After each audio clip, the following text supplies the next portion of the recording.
हाय, hello, नमस्कार. सर्वांचं स्वागत आहे गावठी गोडवा या चॅनलमध्ये. खूप दिवसांनी आज आपण भेटतोय. ते पण एक मस्त असा हाय प्रोटीन लड्डूची रेसिपी दाखवणार आहे मी तुम्हाला. त्यासाठी लागणारं साहित्य काय झालं माझ्या नंतर लक्षात आलं साहित्याचं, तेव्हा भाजून झाल्यावरती साहित्याचा फोटो टाकलेला आहे. समजून घ्या. त्याच्यामध्ये काजू, बदाम, पंपकिन सीड्स आहेत, सनफ्लावर सीड्स आहेत, त्याच्यानंतर खोबरं आहे, शेंगदाणे आहेत, त्यानंतर जवस आहे, जवस म्हणजे फ्लॅक्स सीड्स. हे सगळं साहित्य आपण भाजून घेतले. भाजून म्हणजे जास्त नाही भाजायचं, फक्त जस्ट रोस्ट करून घ्यायचे.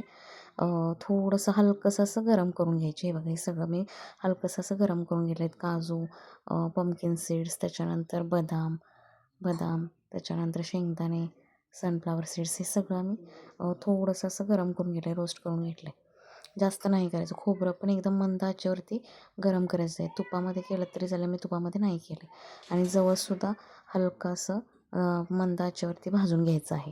त्याच्यानंतर मी इथं तूप टाकलेलं आहे. तुपामध्ये मी आता याच्यामध्ये हे करणार, डिंक आहे ना, डिंक डिंक माहिती असेल तुम्हाला. तो डिंक त्याच्यामध्ये तळून घेणार आहे. हे सगळं झालं आहे आपलं तयारी. हे बाजूला ठेवलं. हा डिंक असा त्याच्यामध्ये तळून घ्यायचा. हा मस्त असा फुलतो. तो फुलल्यानंतर मस्तपैकी त्याच्यानंतर मी गव्हाचं पीठ असं तूप टाकून ते चांगलं असं मग थोडासा वास येईपर्यंत ते भाजून घेतलं आहे. आता हे सगळं साहित्य मी बारीक करून घेणार आहे. तुम्ही सगळं थोडं थोडं घेऊ शकता. मी आधी हे सगळ्या सीड्स बारीक करून घेणार आहे. त्याच्यानंतर हे बघा, जास्त पण बारीक नाही करायचं, जाडसर असं बारीक ठेवायचं. त्याचं थोडंसं आपल्या दाताखाली असे बदाम वगैरे आले तरी पण चालतील, त्यामुळं जाडसर असं बारीक करायचं. बदाम एकदम मिक्सरच्या भांड्यात टाकू नका, नाहीतर मिक्सरचं भांडं तुमचं बिघडूनच जाईल. त्यासाठी थोडंसं असं चेचून किंवा थोडंसं बारीक करून चिरून वगैरे तुम्ही बदाम बारीक करून घ्या. हे बघा, असं जाडसर असं मी बारीक करून घेतलेलं आहे. हे परातीमध्ये सगळं ठेवलेलं आहे. आता हा डिंक आहे, तो सुद्धा डिंक अजून टाकला असता तरी चालला असता, माझ्याकडून कमी झालं हे परत मला लक्षात आलं. हे डिंक बारीक केल्यावर असा झाला, बहुतेक तूप जास्त झाला म्हणून झालं असेल may be. Me first time लाडू केलेत, पण खूप सुंदर झालेत. आणि हे खजूर आहेत.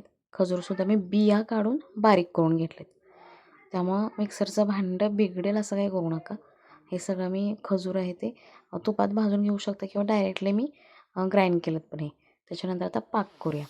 हे ऑप्शनल आहे, तुम्ही खजूर जास्त टाकलं असतं तरी पण गुळाची काही गरज नसती लागली, पण मी गूळ पण टाकला आहे. त्यासाठी तुपात मी गूळ मस्तपैकी असा पाक करून घेतला आहे.